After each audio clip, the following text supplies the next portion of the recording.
Hello everyone, welcome back to the channel. Hope आप सब बहुत ही अच्छे होंगे। मैं हूं अभिलाषा एंड वेलकम है आपका एक नए व्लॉग में। बहुत ही अच्छा वेदर है, बारिश हो चुकी है। फ्लोरिडा की खास बात है, बारिश होते ही ये सारे जीव जंतु बाहर निकल आते हैं। जैसे कि यहाँ पर स्नेक्स बहुत होते हैं, लिजर्ड्स बहुत होते हैं और आज तो हमें टर्टल भी दिख गया। मैं जशु को वॉक पे लेकर जा रही हूँ। बड़ा ध्यान रखना पड़ता है यहाँ बाहर निकलने के टाइम। गुजरने के लिए फ्लोरिडा में रहने के फ़ायदे और नुकसान में हर जगह छिपकलियाँ डांसिंग वाली। जिशु, it's a dancing lizard. See how is it dancing? Oh, it's looking so dangerous. Turtle is scared. Yeah, it's a turtle. Yeah, that's a turtle. Are you feeling happy to see the turtle? Turtle is moving, see? Where's the turtle going? Turtle! Mommy turtle, it's going, see? Turtle is also going walkie walkie.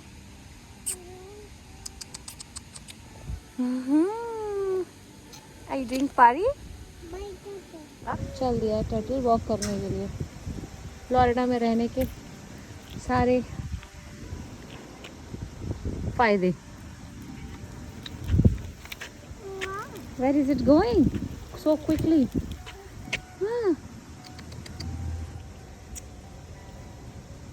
That's a turtle. Are you saying bye to turtle? Say bye turtle.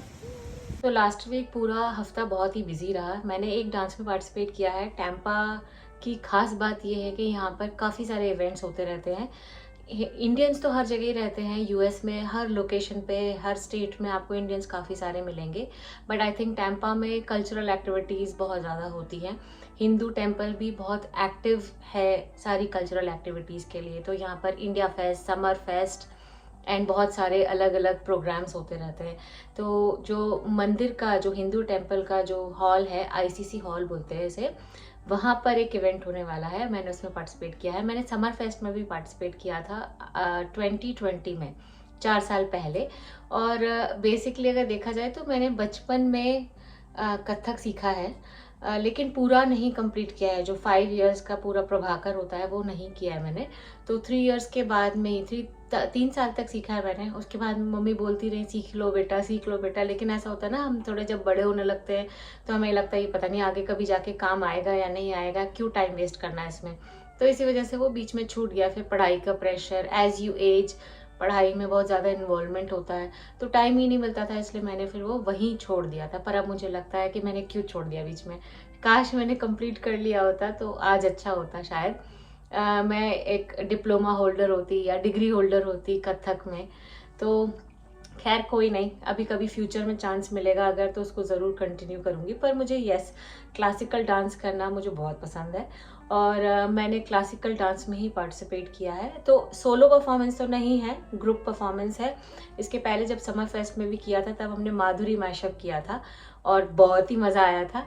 पता है, group में dance करने का ये एक मज़ा होता है, ऑफकोर्स हंसी मजाक और मतलब चिट चैट तो होता ही होता है जितना टाइम मिले उस टाइम में, क्योंकि most of us are mommies और घर का काम, ऑफिस का काम, और most of them are working also. मैं तो अभी I am still searching for a job. तो इसीलिए फिर उतना टाइम नहीं मिलता है। पर जितना टाइम के लिए हम इकट्ठे होते हैं ना, उतना टाइम के लिए ना सब भूल के बस डांस में बहुत इंजॉय करते हैं। तो एनीवेज मैं आप लोगों के साथ में ज़रूर शेयर करूँगी। मुझे काफ़ी अच्छा लगा परफॉर्म करके ना यहाँ, मतलब काफ़ी अच्छा लगा ऐसे पार्टिसिपेट करके। परफॉर्म तभी होना है। और मैं जब है ना, जब डेनवर में थी, नेदरलैंड्स में थी, तो मैं अपने फ्रेंड्स लोगों को देखती थी, उन लोगों के डांस परफॉर्मेंसेस देखते थे। तो मुझे लगता था कभी टैम्पा अगर गए तो ज़रूर मैं भी परफॉर्म करूँगी। एंड सी, जो आप सोचते हो ना वो हो ही जाता है। एंड ये है अनेका रूम। थोड़ा थोड़ा मैंने यहाँ पर डेकोरेट किया। मुझे टेडी बहुत पसंद है। तो मैंने ये बास्केट, विकर बास्केट है, ये मैंने यहाँ पे किसी थ्रिफ्ट स्टोर से ली थी। यहाँ नहीं, मतलब डेनवर में ली थी। तो इसमें मैंने ये टेडी बिठा दिया। अने को किसी ने गिफ्ट दिया था। एंड ये अने का रूम है। एंड ऑल्सो हस्बैंड का वर्क स्टेशन, क्योंकि वो वर्क फ्रॉम होम करते हैं कभी कभी। एंड इसके बाहर यहाँ पर ये थोड़ा सा वॉकवे है और ये है पूजा वाला कमरा, भगवान जी का रूम। यहाँ मेरे भगवान जी बैठे हैं, सुबह सुबह पूजा हो गई है। और यहाँ पे बिल्कुल प्लेन है, अभी ज़्यादा कुछ नहीं रखा है, सिंपल सा। ये बस जयशु की यहाँ पर छोटी सी किचन है जिसमें वो पूरा दिन भर कुछ कुछ खाना बना के हमें खिलाती रहती है, प्लेट में सर्व करती रहती है। माँ आई प्रिपेयर्ड पास्ता फॉर यू, कभी एप्पल, कभी कुछ ऐसे। ये अच्छा लगता है ना, छोटी छोटी सी खिलौनों को देख के अपने बचपन की याद आती है। पता है मेले में मिलती थी, याद है? अगर आप लोगों को, आई डोंट नो कितने लोग यूपी से हैं, पर यूपी में मेला बहुत लगता है। एंड उस मेले में ना ऐसे छोटे छोटे से बर्तन मिलते थे।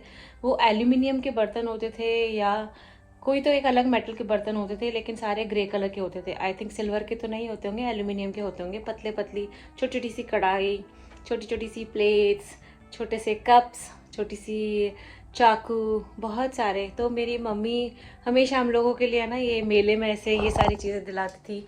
और झूमर मिलते थे मेले में। काफ़ी अच्छी अच्छी मेमोरीज़ है ना। तो जब बच्चे बड़े होते हैं ना, तो हम शायद बच्चों के साथ में अपना भी बचपन शुरू कर देते हैं वापस से जीना।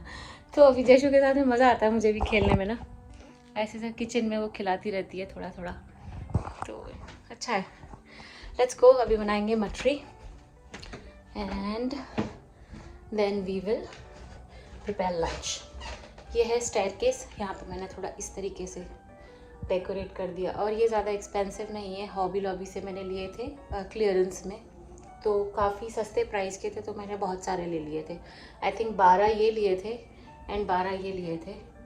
तो ये डॉलर ट्री में भी मिलते हैं वैसे, तो बाद में मुझे डॉलर ट्री में भी ये देखने को मिले, पर मुझे हॉबी लॉबी से और भी सस्ते प्राइस में मिल गए। डॉलर ट्री में 125 का एक मिलता है, ये I think I got it for a very less price, तो एक साथ लिए थे। ऐसे आप कभी कभी है ना, हॉबी लॉबी, माइकल्स, यहाँ पे सब जगह ना सेल लगती है, so you can definitely check for it. और ये स्टेयरकेस की ना रौनक ही बढ़ गई है ये सब लगाने से। जयशु की आज चोटी बना दी है, हाँ जयशु? नाइस चोटी, शो योर चोटी to mama. Nice, you like it? You like it? Look here, look at mama. Nice, okay, say thank you mama. Jayshu का टीवी टाइम चल रहा है, अभी बहुत बिजी चल रही है टीवी टाइम की वजह से, है ना Jayshu? TV time. What is he singing? Yum yum, eat, finish it, finish it. तो बच्चों के इवनिंग स्नैक्स के लिए या अनेक के स्नैक्स टिफ़िन में रखने के लिए मटरी बना रही हूँ थोड़ी सी। तो यहाँ मैंने आटा लिया है, आटे में सूजी मिलाई है। मैं वैसे मैदा से बनती है मटरी, पर मैं आटे से ही बना रही हूँ, हेल्दी वर्जन। और मोइन के लिए एक्चुअली अगर इसमें आप बटर डालेंगे ना पिघला हुआ, तो ज़्यादा खुसखुसी बनती है।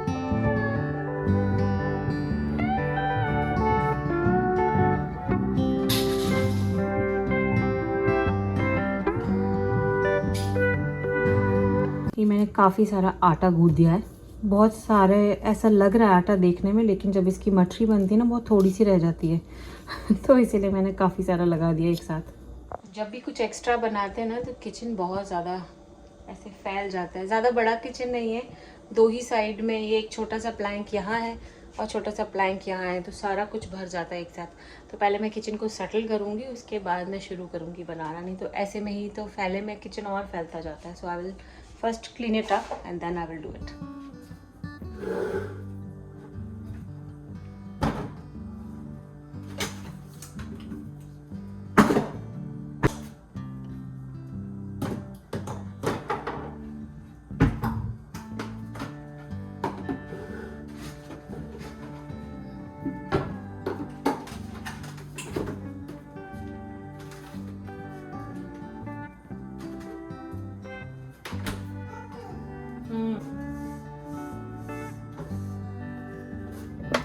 तो वैसे अवन में या फिर एयर फ्रायर में मटरी बेक की जा सकती है, पर जो फ्राइड मटरी का मज़ा होता है ना, जो स्वाद आता है, वो बेक्ड वाले में नहीं आता है। तो मैं जब भी बच्चों के लिए बनाती हूँ, स्टोर करने के लिए बनाती हूँ, तो हमेशा फ्राइड वाले ही बनाती हूँ और 2-3 टाइप के डिज़ाइंस बना देती हूँ, तो थोड़ा एक बच्चों को अट्रैक्शन लगता है खाने में। तो यहाँ पर मैं ऐसे लंबे लंबे कट्स करूँगी। ये मेरी मम्मी इस तरीके से ही बनाती थी, हमारे लिए बनाकर स्टोर करती थी स्कूल के स्नैक्स के लिए। तो ऐसे सब बनाने में भी ना बचपन की बहुत सारे कनेक्शंस याद आते हैं, मेमोरीज़ याद आती हैं। तो ऐसे ही मैं सिंपल से इनको कट कर लूँगी और कुछ इस तरीके से बनाऊँगी, कुछ राउंड बना दूँगी और कुछ लेगो के अलग अलग पैटर्न्स में बना दूँगी। तो जो भी मुझे डिफरेंट शेप्स मिलते रहते हैं ना, मैं इकट्ठे कलेक्ट करती जाती हूँ और उनसे फिर मटरी या पराठा ऐसे कट करके बनाती हूँ। तो अच्छा लगता है बच्चों को खाने में।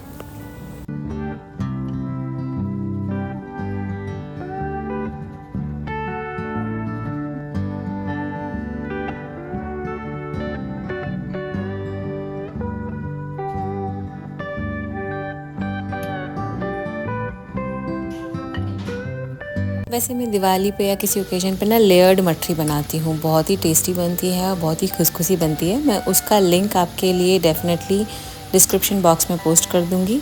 वो मैंने दिवाली पे बनाई थी और उसका वीडियो भी शेयर किया था शॉर्ट्स में, तो आप लोग ज़रूर देखिए, ज़रूर ट्राई करिए, पर वो थोड़ा सा टाइम टेकिंग प्रोसेस है। चलिए अब मैं बनाऊँगी लंच। तो आज काफ़ी टाइम लग गया किचन में, तो आज मैं लंच शॉर्टकट रखूँगी। हमारे लिए बना रही हूँ नूडल्स और बच्चों के लिए बना रही हूँ मैं पास्ता। बहुत ही सिंपल वर्जन है, ज़्यादा कुछ नहीं है, लेकिन इसमें अगर आप मैगी मसाला ऐड करके बनाते ना तो बहुत ही टेस्टी बनता है। मैं यहाँ पर टैको मसाला ऐड करूँगी। टैको मसाला इजीली अवेलेबल हो जाता है सारे स्टोर्स में and it has a very good taste, जो नूडल्स का या पास्ता का फ्लेवर को ना बहुत ही एनहांस कर देता है।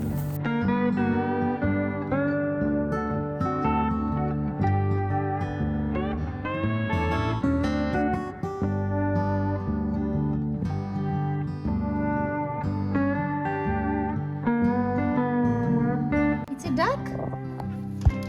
Show me the duck. Where is it? Oh, that. Yeah.